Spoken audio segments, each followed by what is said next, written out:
vandalism. Some even say it's used as a substitute for the usual spelling if you don't want to associate the holiday with Christianity. If that's the case, you couldn't be more wrong. The X represents the Greek letter chi, which is the initial letter in this word, which I cannot pronounce. But here's the thing, the word means Christ, and the letter X has been an acceptable representation of that for hundreds of years. The device is known as Christogram. For example, Christian can just as well be spelled like this.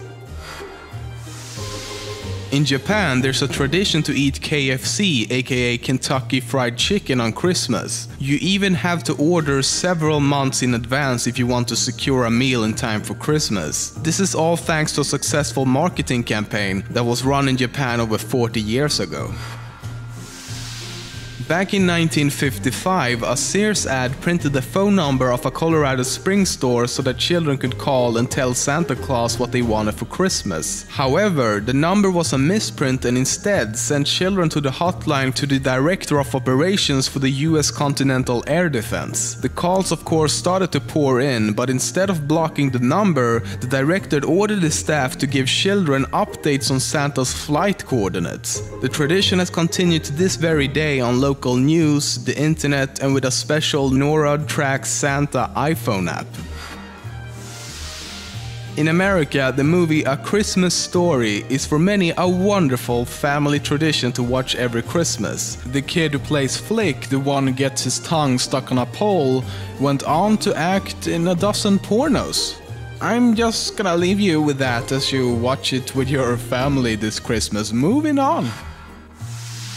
In 1966, a 13-meter tall goat figure made out of straw was erected in the town square of Gävle in Sweden. At midnight of New Year's Eve, the goat went up in flames, but the town kept on building it year after year, and vandals never stopped trying to burn the goat down year after year. By 2013, the goat has already been burned down 28 times during the 48 years it has been built. One time it was burned down only 6 hours after being completed, and several people has been arrested for vandalism and even served jail time. It's burned down so often that it's almost a tradition in itself by now. Another weird tradition we Swedes have is to gather around the TV and watch Donald Duck.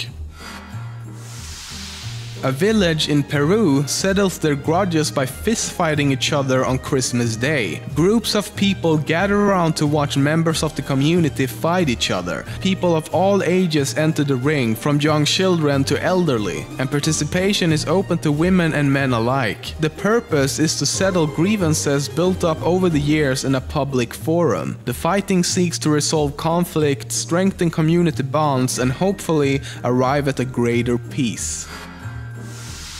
The popular Christmas song Jingle Bells is not at all about Christmas. It was originally called One Horse Open Sleigh and was meant to be played on Thanksgiving, but people liked it so much that they changed the lyrics and the title to better fit as a Christmas song.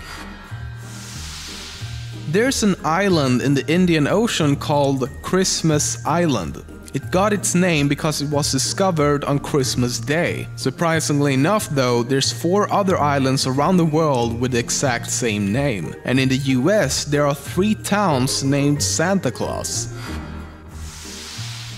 The only reason Santa Claus is red is because of the Coca-Cola company. In the 1930s, an artist was hired by Coca-Cola to draw a picture of Santa Claus to be used in an upcoming advertisement campaign for the company. The artist chose Coca-Cola's official colors, red and white, and that design is what most people imagine Santa Claus looks like ever since. Before all of this, his clothes was depicted in all kinds of different colors.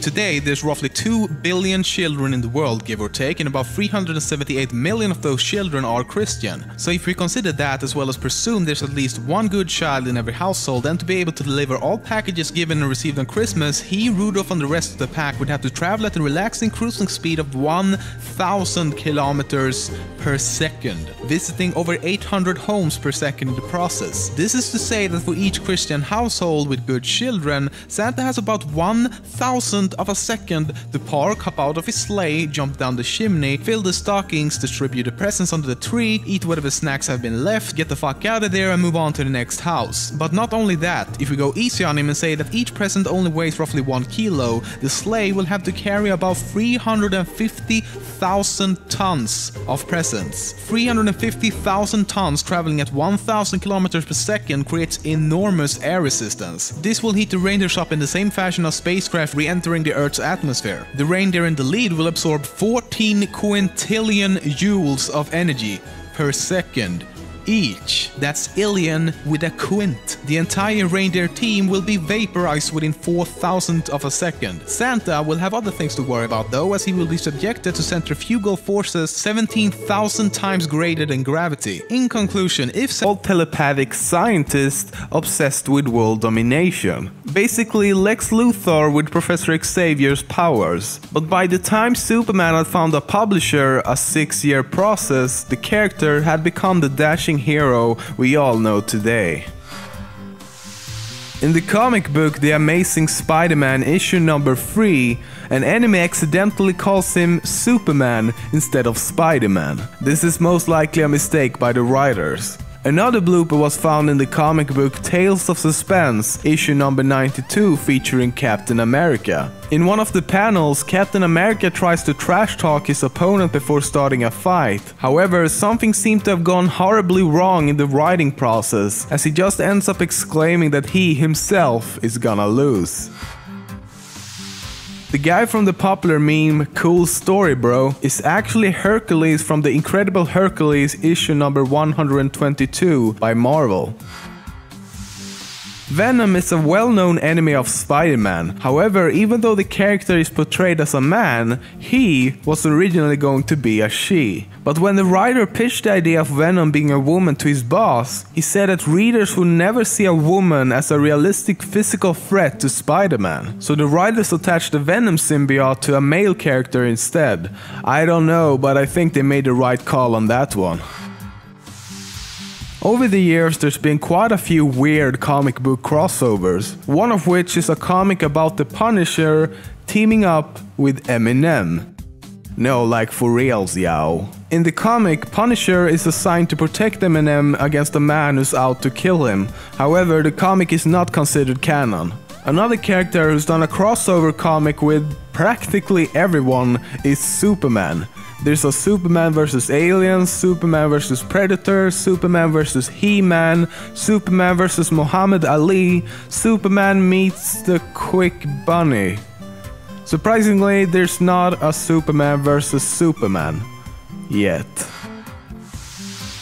Most comic book characters make their first appearance in, you guessed it, comic books. However, the Joker's accomplice or girlfriend, Harley Quinn, did not. She made her first appearance in Batman the Animated Series in 1992, and because of her popularity, she was introduced to the comics as well. Spider-Man is without a doubt one of Marvel's most famous and popular characters, but Spider-Man was very close to never even see the light of day. Martin Goodman, head of Marvel at the time, told Spider-Man creator Stan Lee that he thought the new hero was a rotten idea. Goodman sincerely believed that the character would struggle to appeal to readers for the simple fact that a lot of people are scared of spiders, so he thought they would most likely be just as scared of Spider-Man.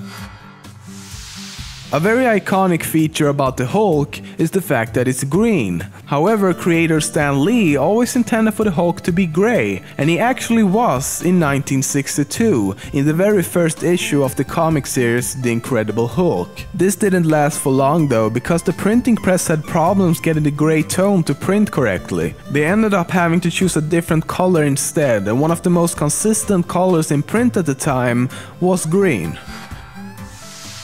In Batman's storylines, there's a creepy mental hospital called Arkham Asylum, where many famous villains such as the Joker himself have been imprisoned. But it turns out that the place actually exists in real life. Or at least it did, because Arkham Asylum is actually based on the Arkham Sanitarium featured in many of H.P. Lovecraft's novels, which in turn was based on the real-life Denver State Hospital in Massachusetts, aka the Denver's Lunatic Asylum. However, the hospital no longer exists as it was shut down between the 1970s and 1990s, and finally demolished in late 2005.